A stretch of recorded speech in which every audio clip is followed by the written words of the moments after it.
Hello friends, welcome to home food zone. இன்றைக்கி இந்த வீடியோவில் நல்ல சூப்பரான ஒரு பிரேக்ஃபாஸ்ட் ரெசிபி.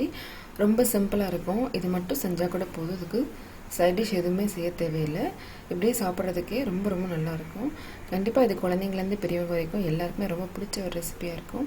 இது செய்கிறதுக்கு ஒரு மிக்சிங் பவுலில் 1 கப் அளவு கோதுமை மாவு எடுத்துக்கோங்க. 1/2 டீஸ்பூன் அளவு உப்பு சேர்த்துட்டு மாவோடு உப்பு சேர்த்து நல்லா கலந்து எடுத்துக்கோங்க. இப்போ இதில் 1 டேபிள் ஸ்பூன் அளவுக்கு எண்ணெய் சேர்த்துக்கோங்க. எண்ணெய் நல்லா சூடாக்கிட்டு சேர்த்துக்கோங்க. எண்ணெயோடு சேர்த்து நல்லா இந்த மாதிரி பிசைஞ்சு எடுத்துக்கோங்க. மாவில் நல்லா எண்ணெய் எல்லா பக்கமும் படுற மாதிரி பிசைஞ்சுக்கணும். இப்போ இதில் தேவையான அளவு தண்ணி விட்டு நம்ம சப்பாத்தி மாவு பதத்துக்கு பிசைஞ்சு எடுத்துக்கோங்க.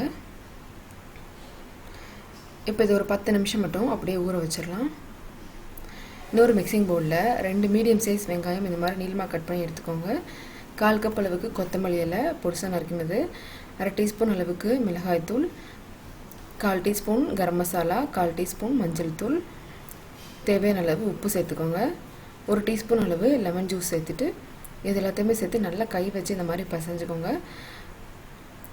வெங்காயம் நல்லா உதிரி உதிரி ஆகணும். மசாலாவும் நல்லா எல்லா பக்கமும் போய் படணும். அந்தளவுக்கு நல்லா நீங்கள் பசைஞ்சு எடுத்துக்கணும். இப்போ இது கூட சேர்க்குறதுக்கு நான் 2 டேபிள் ஸ்பூன் அளவுக்கு அவல் எடுத்துருக்கிறேன்.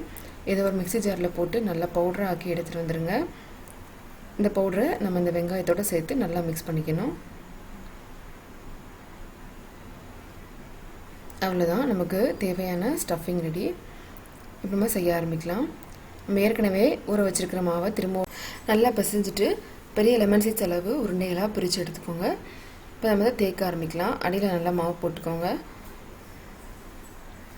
வழக்கமாக நம்ம சப்பாத்திக்கு தேய்க்கிற மாதிரியே நல்லா மெல்லிசாக தேய்ச்சி எடுத்துக்கணும்.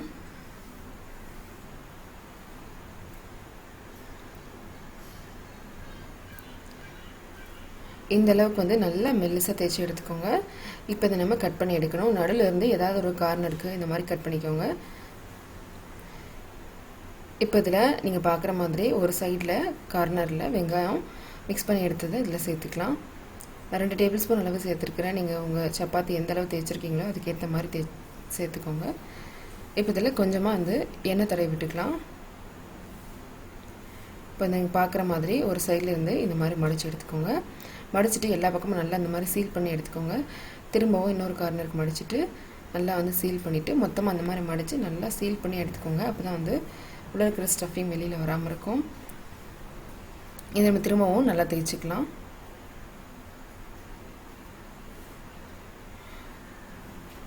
லேசாக வெங்காயம் வெளியில் தெரிற மாதிரி டிரான்ஸ்பரண்ட்டாக அந்த மாதிரி தேய்ச்சி எடுத்துக்கோங்க.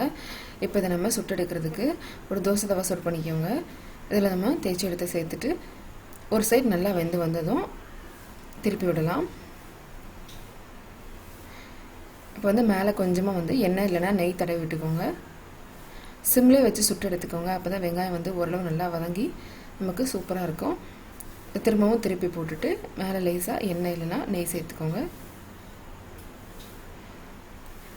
இந்த அளவுக்கு நல்ல கலர் மாதிரி வந்ததும் இப்போ அதை நம்ம வெளியில் எடுத்துடலாம். நல்லா நீங்கள் பிரித்து எடுத்திங்கன்னா லேயர் லேயராக சூப்பராக வரும். பார்த்தீங்கன்னா தெரியும், உள்ள இருக்கிற ஸ்டஃபிங் கூட நல்லா ரொம்ப சூப்பராக வந்திருக்கு. இப்போ அதை நம்ம வெளியில் எடுத்துடலாம். இதே போலவே எல்லாத்தையுமே போட்டு சுட்டு எடுத்துக்கோங்க. சுட சுட சாப்பிட்றதுக்கு ரொம்பவே நல்லாயிருக்கும். பெருசாக சைடிஷ் எதுவுமே செய்ய தேவையில்லை. வெறும் ஒரு தயிரோடு சேர்த்து சர்வ் பண்ணாலே ரொம்ப நல்லாயிருக்கும். கண்டிப்பாக இந்த மாதிரி நீங்களும் செஞ்சு பாருங்கள். இந்த ரெசிபி உங்களுக்கு பிடிச்சிருந்ததுன்னா லைக் பண்ணுங்கள், ஷேர் பண்ணுங்கள், கமெண்ட் பண்ணுங்கள்.